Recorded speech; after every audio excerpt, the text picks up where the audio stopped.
So fall is undoubtedly my favorite season, and I think that's for a few different reasons.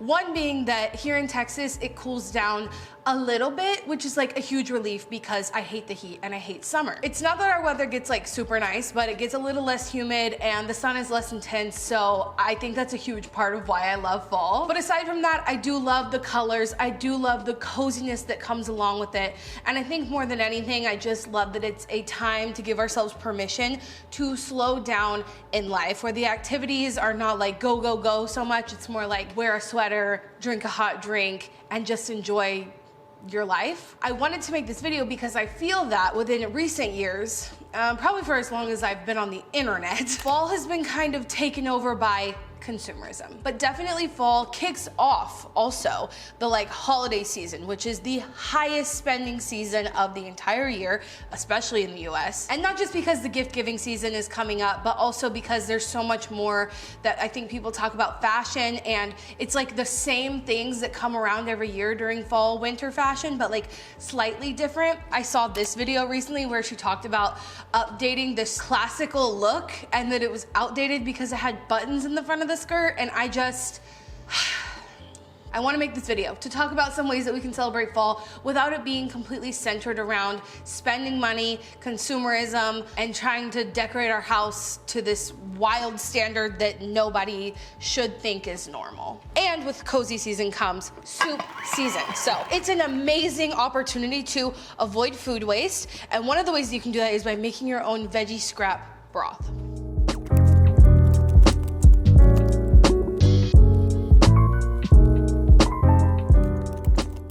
No professional cook, chef. I'm not even very good at it, I would say. In my friend group, I am one of the best though, so take that for what you will. So we have green onions, yellow onions, white onions, purple onions, garlic, all that good kind of stuff. And all you have to do to make a veggie scrap broth is put this in a pot, cover it in water, let it simmer. You can add some other things to it if you want to add salt, if you want to add herbs if you have them, and you get your little free veggie broth right here for all of your fall cozy season soup needs. Love it. Stunning. Amazing. So we are going to talk about how we can be maybe more sustainable, intentional, and all those sort of things during the fall season because it's my favorite season. And the veggie scrap broth is one of my favorite food scrap recipes, but there are so many opportunities for that during this season because there is going to be so many more gatherings, I find, if you combine like fall and winter. So think like potlucks, dinner parties, things like that, and how you can reuse food scraps. Some ways that I've done it before is making gnocchi out of leftover mashed potatoes. Also cranberry sauce muffins I've made before. And my friend Catherine has a recipe where you can make apple cider using apple cores, which are like peak produce of the season, which reminds me, eat with the seasons. Fall is one of my favorite seasons to follow what is in season and eat accordingly. And just on that note in general, more community-based or like larger friend gatherings around meals, I have found recently is so nice because it takes the burden off of just one person having to cook for themselves like every day when you share in that burden in multiple ways. Like we have dinner every single Thursday with multiple of my friends, and it really just makes it so much easier to prepare a meal when you only have to worry about one thing and not like the main and the sides and the appetizers, and we do dessert even on Thursdays. And also, not only does it make it easier to prepare meals, it also makes it easier to prevent food waste when there's more than just you to get to leftovers in like a few days. We actually pick a theme every Thursday for our dinners that we do, and I have 3 themes coming up that I think would be fun. One is no electricity, one is just using local ingredients, and one is just using stuff that you already have at your home so that we can be more conscious of food waste, food use, the resources we're using during this time. And it also creates fun without having to go and, you know, buy a bunch of stuff. So.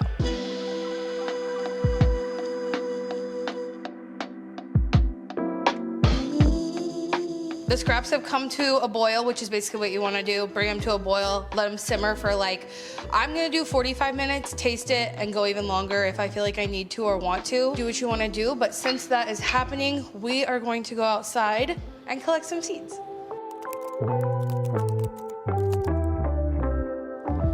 So one of my friends is attempting to currently become what she is calling a plant daddy, but in general, she just wants to have more plants in her house, outside of her house, just all around.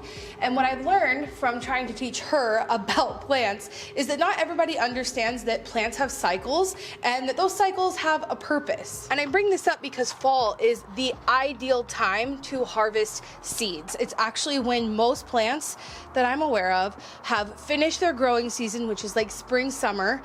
Usually they'll take some time to dry out at the end of summer, the beginning of fall, and then you can harvest the seeds. So one of the most amazing fall activities can be going out into your yard, out into nature, out into anywhere, and harvesting seeds. One of my milkweed plants is coming up on any day now being ready to harvest the seeds. So that's what I'm gonna do. Oh, this guy's getting ready to have some of the seeds harvested as well, actually. This is called Esperanza. So my rule of thumb is to pick any of the ones that look the most brown, because what you want to do is squeeze them and they crack open, and that's kind of how you know they're ready. Don't mind if you see bugs around. Those are meant to be there. The plants in my yard specifically are here for the bugs. That's their whole purpose. But we don't want to hurt any of the bugs while we're here. Those are actually called milkweed bugs. And the milkweed is actually a host plant for their young as well. They have to eat the milkweed seeds to survive, and they help contain other pests like aphids, so we love them. Maybe this one. How do we feel about it? Let's see. It didn't pop. They might not be totally ready yet. I think the one that's the most ready is that one, but there's obviously a lot of friends on that one, so we don't want to bother it. They might have to wait a little bit longer. Yeah. Well, for the purposes of making sure I demonstrate harvesting seeds for this video, I'll just grab a couple of these guys. Hard to do with one hand. So as I'm sure you've heard me mention many times in the past, and I'm sure I'll say 100 more times in this video, fall comes at a much later time for us here in Texas. Summer kind of lasts, you know, well into October, November around here. So some of the seeds in my yard aren't ready. Some of them are. We got some Esperanza seeds that I can pass out to my neighbors, but it's still gonna be a really good time for you to go out and see what seeds are ready. Maybe put some in your yard, maybe share them in a seed library, give them to your friends, family, neighbors. It's also a really good time to go foraging. So for me, in the upcoming weeks, I'm going to be foraging for, specifically here in Austin. Please hold, it is still summer, as I said. I am quite warm. Anyway, foraging is really, really great in the fall too for things like mushrooms, which is I think what most people think of foraging as an opportunity for, but it's also really great for nuts. And specifically here in Austin, pecans come into season around this time, and going around and foraging for nuts is something I plan to do in the coming weeks. I have 2 trees in my backyard. The squirrels often get the majority of mine, so I'm gonna go out and search for some more foraging with my friends. I think that's a really fun thing to do. And also, in addition to collecting seeds and goodies from foraging for seeds and goodies, you can also collect seeds from things that you're cooking. So a couple falls ago, I collected seeds from my pumpkins, my spaghetti squashes, and I grew things in my garden using those seeds. They're already free. You already have them. You might as well utilize them. But that's just a fun little tip from me to you. It smells so good in here from the broth cooking. Also, don't worry, Madison is here. If the house is gonna catch on fire from the broth still cooking, she could have put it out. Okay, this video and this channel largely was created out of the idea of consuming less, buying less, shopping less for the planet, because everything we buy has an impact on the planet. But within the last year, maybe 2 that I would say, I've really focused on creating over consuming. And that's for a lot of different reasons. A few of those reasons are because it's good for our brain to make things. It's better for the environment, especially because I have a secondhand craft store. But making and creating things is a skill that I think is worth creating and having.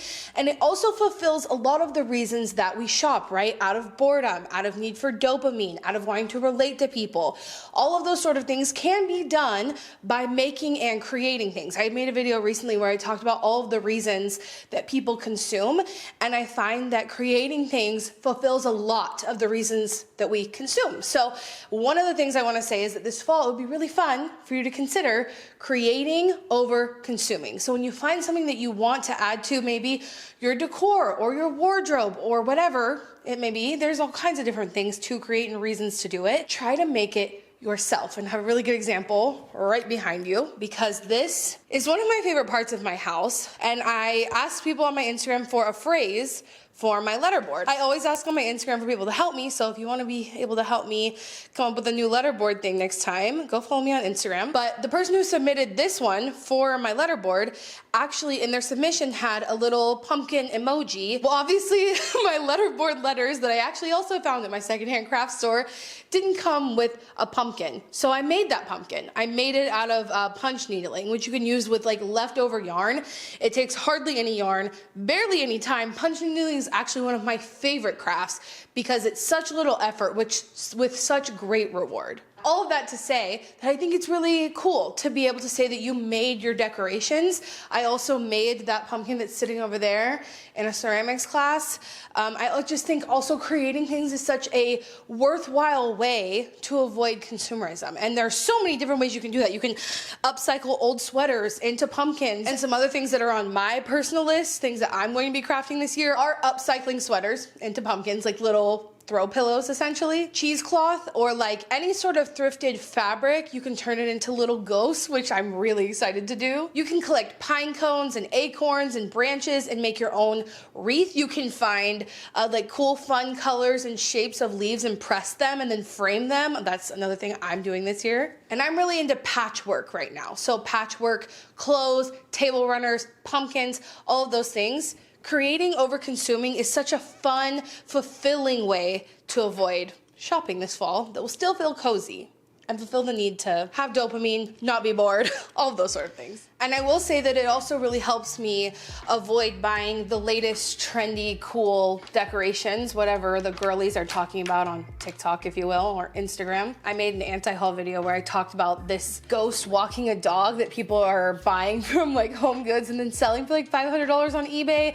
I'll link that video up here. I just think they're not cute. I am obviously someone who is just a fan of natural decor. I happen to think that there are some magical things in life that plastic and like buying them at basically a fast fashion version of fast home decor just can't replace. So I'm a big fan of natural decor, especially pumpkins, but I say that because I actually think of my pumpkins in my home as just like a resting place before they go on to being donated. So I always donate my pumpkins when I buy them to a specific animal sanctuary out in Seguin, but you can donate it to any of the ones that may be near you. And I just think of it as like a treat for them, which is essentially what it is. But a lot of these places don't have a lot of funding and they have a lot of animals to feed. At least that's what I've learned from volunteering at the one that I've been donating my pumpkins to for a few years now. And I think that's a really nice way to give back during this time of year while still enjoying the beauty of the pumpkins. You can also use them to make dog treats if you don't have a farm or an animal sanctuary near you. One of my friends who does have a dog, one of my best friends, she was like, what are you gonna do with all these pumpkins when you're done with them? And I told her I usually donate them to the animal sanctuary, and she was like, well, we can make dog treats.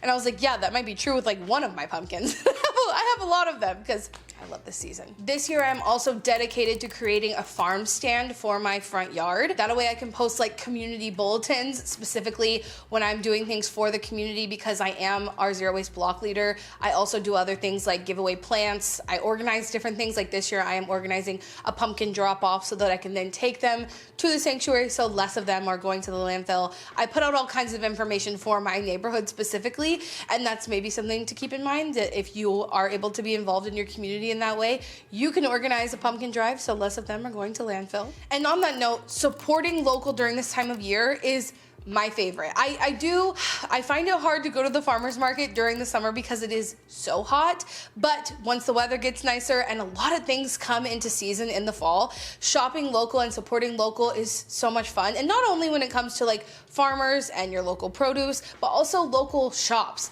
I've seen so many things over the last few years go out of business, and supporting them is something that I really make a point to do, especially when I am gift shopping. And in line with that is going to local festivities. There are so many more community events that happen in Austin. I don't know if it's the same for you, but also I know that places up north where the weather's a little bit nicer, there are like pumpkin patches and apple orchards and farm tours and those sort of things that are really fun that you can get out there and get to know people who live near you. I think like connecting with local things and community in that way is so important, and I've been on a preaching era, I guess I would say, about that recently. So I really recommend looking into local events in the fall, especially where I live. They're really become more popular, more plentiful in the fall, so check for things like that. Another thing I noticed comes back into popularity every year during this season is candles, and there are certain ingredients in candles that like genuinely are not good to burn inside our homes, and a lot of candles out there use paraffin wax, and once you put that out into your air, it's just not great for your respiratory system and not something I want to be burning in my home. And candles are also another great opportunity to support local makers. There's specifically one where I live where you can mix your own smell into her soy and coconut waxes, and then she will refill a vessel that you have, which is an amazing way to support local, to avoid waste, to still get those cozy vibes without burning off fossil fuel wax in your home. And another way to also bring in the smells of the cozy season without contributing to those problematic things that we don't really want to are simmer pots. Putting things like orange peels, apple peels, cinnamon, any herbs that you might be growing. If you can forage for pine, I love my house to smell like pine. Those are all things that you can put into a simmer pot and put into the atmosphere in your home that's not going to harm your health, but still give the same cozy vibes. Speaking of simmer pot, we need to go check on our broth. Pouring hot liquids is always, for whatever reason, a terrifying thing for me, let alone when I'm going to be doing it with my camera sitting behind the sink. So wish me luck. You know what? Maybe we'll just wait for it to cool. Maybe we'll just wait for it to cool. Actually, this is how it's looking. We're looking nice and dark. We want it to be dark. The more flavor, typically, in my opinion, the darker it is. So we love that. I also think letting it cool in here will add some more flavor as it cools, because it's gonna take this a while to cool down. And you can see the liquid level went down quite a bit because I simmer it with this open. That's gonna help it kind of let some of the extra liquid out while still maintaining all of the flavor in there. Again, not a chef, this is just what I do. So if you were to ask my friends, and maybe some of my family that pays attention, what I'm most passionate about currently when it comes to like environmental issues is using the land that we are able to turn back into a wild zone. If that makes any sense. It's kind of a convoluted way to say rewilding, or looking at the properties that we live on, like the lawns that we have and the yards that we don't really utilize for our using pleasure most of the time. People do not use their front lawn, especially in a functional way. And I am really passionate about convincing more and more people to turn those spaces that are not utilized into a habitat for things that depend on the land where we live. And one of the ways that you can do that is the most crucial during the fall season is leaving the leaves. Just leave them alone. I think the most disturbing reason that people rake leaves is because they're concerned about the invasive grass that they think the leaves will kill. I made a whole video about why lawns are so problematic, and I highly recommend that you go watch it. But not only is that like problematic that you prioritize like this invasive grass over all other things to do with the ecosystem. But a lot of times that's not even true, because leaves break down into nutrients, into soil, which is really good for plants. There are bugs that like overwinter in those leaves. There are bugs that need those leaves to lay their eggs, to raise their young. And if bugs are icky to you, you have to remember that plants are what feed the insects, are what feed the birds, and the smaller like amphibians, if you will, snakes, lizards, all those sort of things that impact the entire like food chain that we as humans also depend on. Okay, another big deal for me during the fall season is avoiding over consumerism, hyper consumerism. I don't know if people are sensitive to this language, and I understand why some people would be. I have friends who are addicts, and I understand that different addictions impact people in different ways, but I definitely do think I had a bit of a shopping dependency, if we don't want to call it an addiction. I definitely still feel the urge often to go into a store and buy things that are cute to me to make me feel all sorts of different things. Like I mentioned, I have another video that I recently made talking about that. But shopping my closet is one of the big overarching ideas and ways that you can avoid shopping. And I really like to put away my fall clothes specifically because then when I pull them out every year, it kind of lights up those things in my brain. Those things kind of feel new to me.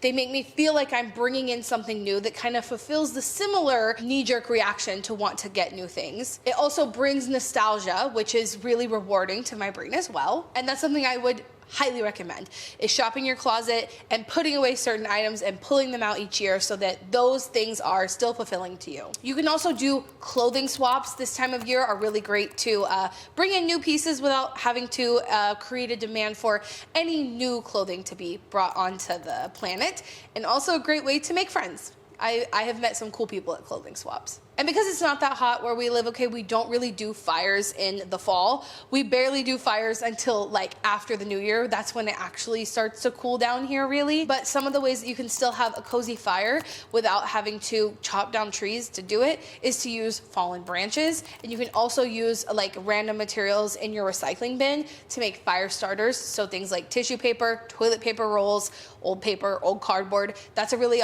great option instead of having to go and buy materials, especially like freshly cut trees to burn them. That's not really the most sustainable option. Here's to hoping that our soup has cooled down enough to where I feel comfortable dumping it into the sink. Let's go check again. It smells honestly incredible. I'm so scared.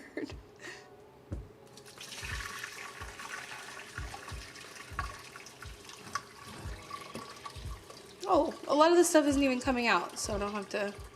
I guess it's a lot more heavy stuff than I'm used to with this. Ah! Okay. Oh my God, I'm so scared. I hate making a mess. Oh, wait, that was great. Oh my God, I'm making a mess. Okay, something else that happens during the fall that is so important, and I really need you to please join me in, is voting. And yes, this year is the presidential election, which gets so much hype, and I guess it's because it's more relevant to more people, so it gets more coverage, more attention. But honestly, voting happens not even just every year in November. It happens sometimes for us in May, in all different parts of the year. But especially in the fall, around November, you should always be on the lookout for what elections, or not even just elections, sometimes it's like ballot measures, are happening near you. And for me, would you please vote? I'm not gonna say I don't care how you vote, because I do care how you vote, but I will say that like none of the options are ideal for my personal beliefs in how this country should be run, but there is a clear, better option of the candidates that have a shot at the Oval Office. And so if you do me a favor, vote, not just for the presidential election, but there's a really big Senate runoff race in Texas this year, and so I will be voting mainly because of that. Also, one of my friends is running for city council in Austin, and so that's very exciting. But vote, please vote. All right, I hope this gave you some ideas of how you can have a cozy, sustainable, slow, intentional fall season without the consumerism, and maybe giving back to your community a little bit at the same time. So if you like this video, make sure you give it a thumbs up. Maybe share it with someone that you want to do some of these things with, because we know that's what I'm all about. Anti-consumerism, rewilding urban lands, and also getting your friends and family, community, neighbors involved. All right, thanks so much for watching. Remember, until next time, you cannot do all the good that the world needs, but the world needs all the good that you can do. Bye, guys.